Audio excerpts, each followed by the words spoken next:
আমার রেসিপি হাটে আপনাদের সকলকে স্বাগত জানাই। আজকে আমি আপনাদের একটা ইউনিক রেসিপি বলতে পারেন দেখাবো। সেটা হচ্ছে সাদা তিল। সাদা তিল সাধারণত আমরা নাড়ুর ক্ষেত্রে ব্যবহার করি, অনেক রকম নাড়ুর ক্ষেত্রে বা ফোড়নের ক্ষেত্রে ব্যবহার করি। সেদিন যেমন আমি সুজি আর আলু দিয়ে একটা রেসিপি করেছিলাম, তাতে আমি ফোড়নে ব্যবহার করেছিলাম। কিন্তু আজকে আমি টোটালি সাদা তিলটা বেটে, যেরকমভাবে পোস্ত করে আলু দিয়ে গা মাখা করে করা হয়, সেভাবেই আমি সাদা তিলটা বেটে একটা রেসিপি করে দেখাবো। সেটা কিভাবে করব সেটাই আপনাদের আমি দেখাবো। আপনারা সবাই আমার সঙ্গে থাকুন। সাদা তেল দিয়ে যে আমি আলু রেসিপিটা করব, তার জন্য এখানে আমি মাঝারি সাইজের 4টে আলু কেটে নিয়েছি। আর আমি নিয়েছি এখানে সাদা তিল বাটা, বেশ কিছুটা বেটে নিয়েছি।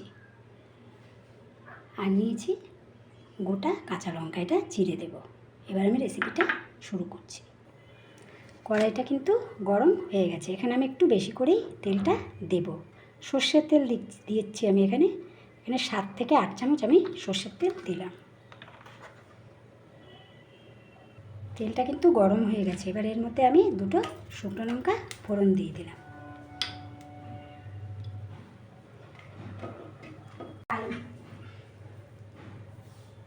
আর কালো জিরে ফোড়ন দিয়ে দিলাম।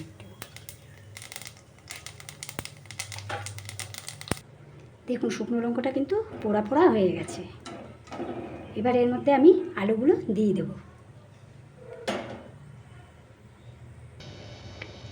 দেখুন শুকনো লঙ্কাটা কিন্তু পুড়ে গেছে ভালো মতন। এবার এর মধ্যে আমি আলুগুলো আস্তে আস্তে করে দিয়ে দেব।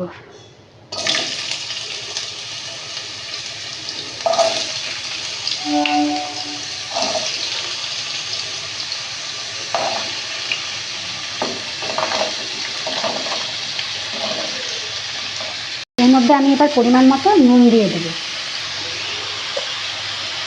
পরিমাণ মতো আমি নুন দিয়ে দিলাম। আলুটা যাতে সিদ্ধ হয়, তো আঁচটা আমি কমিয়ে নিয়ে এটা ঢেকে দিচ্ছি। এবার আমি ঢাকনাটা সরিয়ে আলুটাকে একটু নেড়ে নিচ্ছি।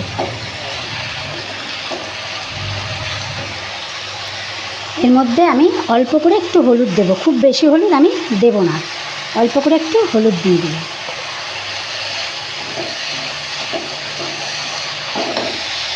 এবার আমি এটাকে ঢেকে দেব। ঢেকে দিয়ে কিছুক্ষণ আলুটাকে সিদ্ধ হতে দেব। এবার আমি ঢাকনাটা খুলে নিচ্ছি। আলুটা কিন্তু অনেকটা সিদ্ধ হয়ে এসছে। দেখুন আলু অনেকটা ভাজা হয়ে গেছে। আচ্ছা, এর মধ্যে আমি 2খানা টমেটো ছোট ছোট কুচি করে কেটে নিয়েছি। এবার এটা এর মধ্যে দিয়ে দেব।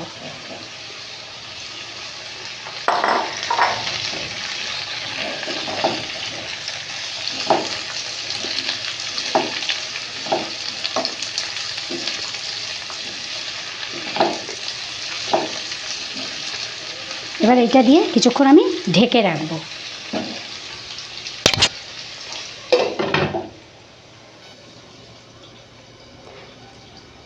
আর আমি এর মধ্যে 3টে কাঁচা লঙ্কা যে লম্বা করে কেটে রেখেছিলাম, সেটা ঢাকনা খুলে দিয়ে একটু নেড়ে দিচ্ছি।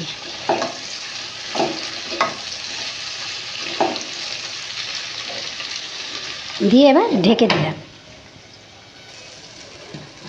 ঢাকনাটা এবার খুলে নিয়েছি। দেখুন আলুটাও ভাজা ভাজা হয়ে গেছে, টমেটোগুলো আস্তে আস্তে গলা শুরু হয়ে গেছে।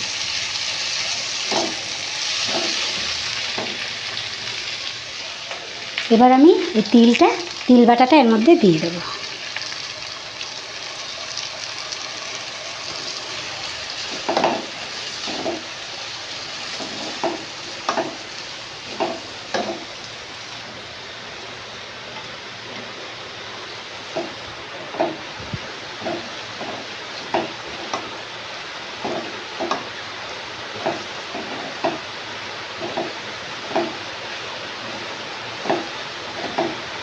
আর একটু এর মধ্যে মিষ্টি দিয়ে দেব।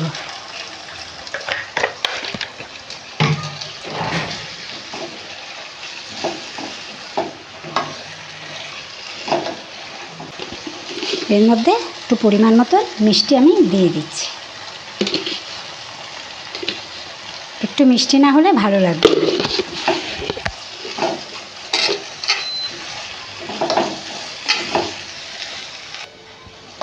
দেখুন রেসিপিটা কিন্তু হয়ে এসছে, জিনিসটা বেশ সুন্দর গা মাখা মাখা হয়েছে। একটু মিষ্টি দিয়ে দিয়েছি নামানোর আগে। এবার এটাকে আমি নামিয়ে নেব। দেখুন আমার সাদা তিল দিয়ে আলুর রেসিপিটা তরকারিটা তৈরি হয়ে গেছে। এর মধ্যে আমি একটা কাঁচা লঙ্কা দিয়ে দিলাম। আমার রেসিপিটা কেমন হলো অবশ্যই আপনারা কমেন্টে জানাবেন, আর আপনাদের কেমন লাগলো সেটাও আমাকে কমেন্টে জানাবেন। আর অবশ্যই আপনারা রেসিপিটা ট্রাই করবেন, এটা কিন্তু একটা ইউনিক রেসিপি। আর সাদা তিলটা দিয়ে আপনারা রান্না করলে শরীরটা খুব ঠান্ডা থাকে। আর অবশ্যই আমার চ্যানেলটাকে লাইক, শেয়ার এবং সাবস্ক্রাইব করবেন।